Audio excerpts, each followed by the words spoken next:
Hey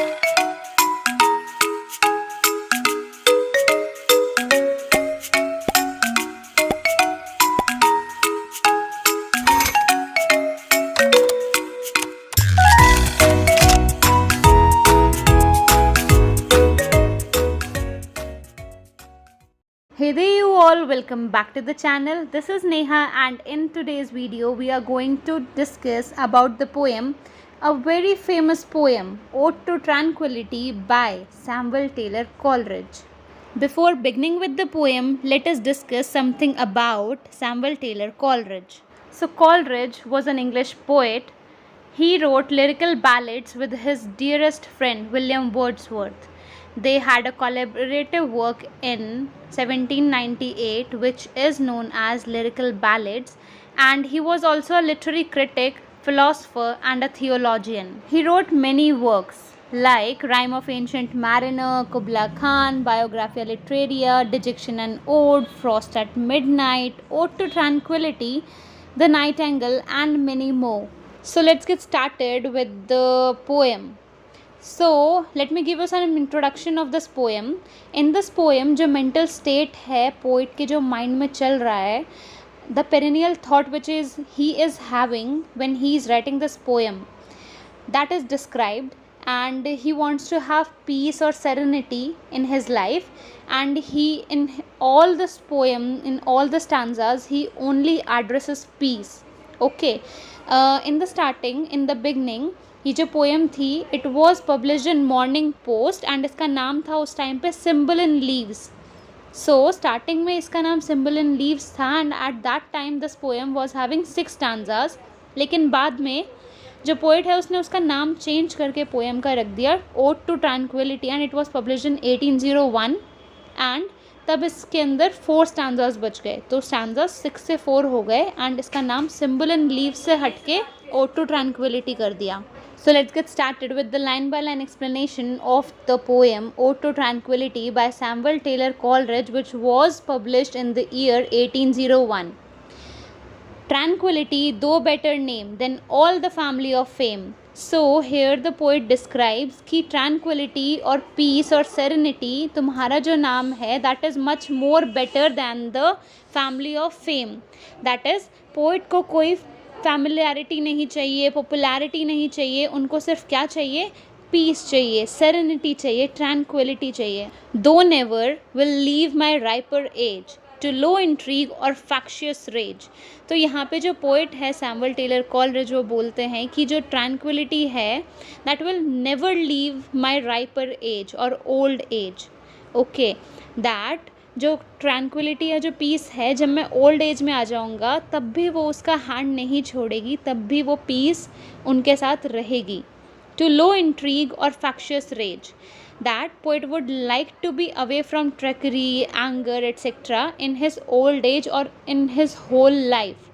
for O dear child of thoughtful truth, to thee I gave my early youth. So the poet here describes tranquility as a child of thoughtful truth and he says कि मैं तुम्हें अपना early youth देना चाहूँगा.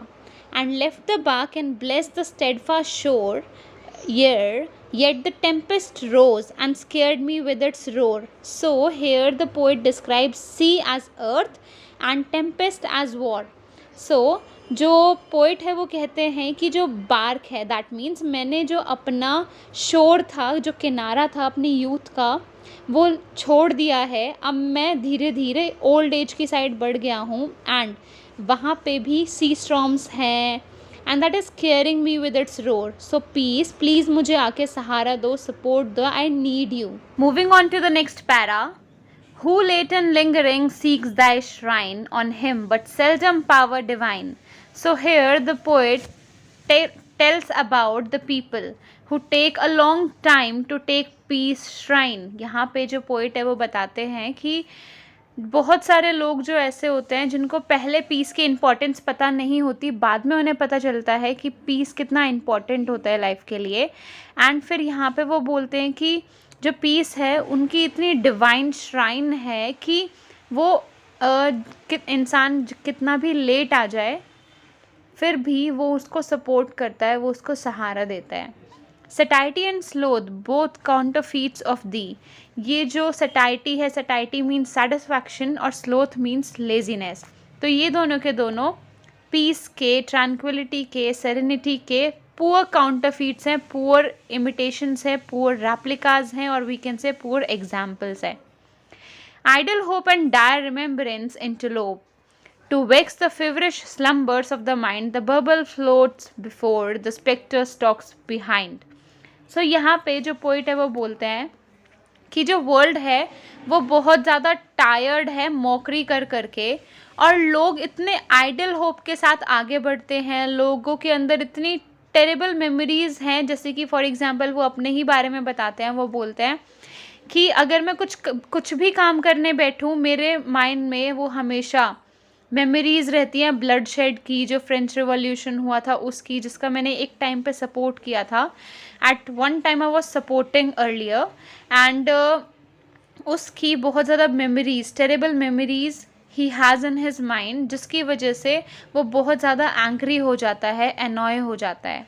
ठीक है, तो वो बोलता है कि जैसे ही जो एक इल्यूजन का बबल मेरे माइंड में आता है, वो फ्लोट करता है मेरे माइंड में, तभी के तभी ऐसा लगता है कि जैसे ही मैंने कुछ एक इल्यूजन बनाया, एक इमेजिनेशन की, तभी के तभी एक घोस्ट आएगा वॉर का, मीन्स फ्रेंच रिवॉल्यूशन से related he is talking about. वो बोलता है कि एक घोस्ट आएगा वॉर का, एंड वो मुझे एकदम से डरा देगा।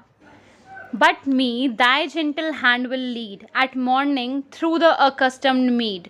तो जो पोइट है ही सेज हेयर कि जो पीस का हैंड है, जो पीस का जेंटल हैंड है, it will lead him to his familiar lands और अकस्टम्ड मीड और familiar fields, and in the sultry summer's heat will build me up a mossy heat. तो यहाँ पे जो पोइट है ही स्पीक्स कि जो पीस का हैंड है, जब भी उनका सपोर्ट रहेगा, पीस का सपोर्ट रहेगा मेरे ऊपर, मेरे सर के ऊपर, तो मुझे समर में भी, हॉट समर में भी हमेशा एक मॉसी सीट का एहसास होगा कि मेरे ऊपर छाया है इतने समर में भी।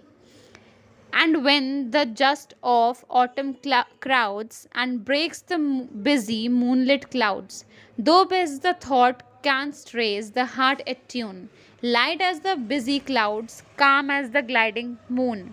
तो यहाँ पे जो पोइट है वो बताते हैं कि जो क्लाउड्स हैं वो फ्लोट कर रहे हैं, जो मून पूरे के पूरे मून लाइट से भरे हुए हैं, एंड देन वो नेचर को प्रेज करना स्टार्ट करते हैं कि जो पीस है वो हमें कहीं नहीं मिलेगा, it will only be found amongst nature. Moving on to the next stanza, the feeling heart the searching soul, to thee I dedicate the whole.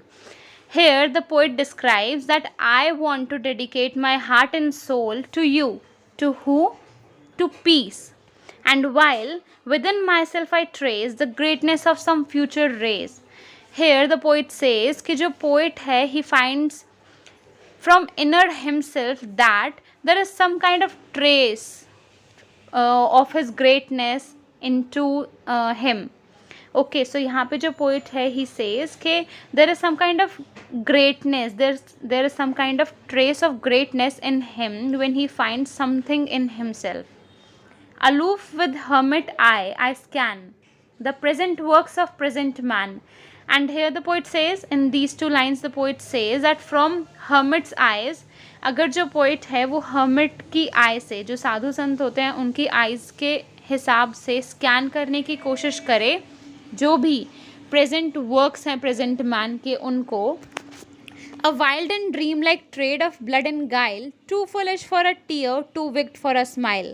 तो जो poet है he says in these two lines and the ending two lines he says that a kind of intrigue or a kind of shrewdness, something kind of bloodshed he see in this world, a kind of violence he sees in this world. Okay, so there are many things which he sees in this world like intrigue, shrewdness, bloodshed, violence, everything bad is going on in the present state of present generation. So he says कि all these things are too foolish for a tear, कि अपने tears में अपने आंसू इन चीज़ों के लिए बहाऊँ, that is too foolish for all this.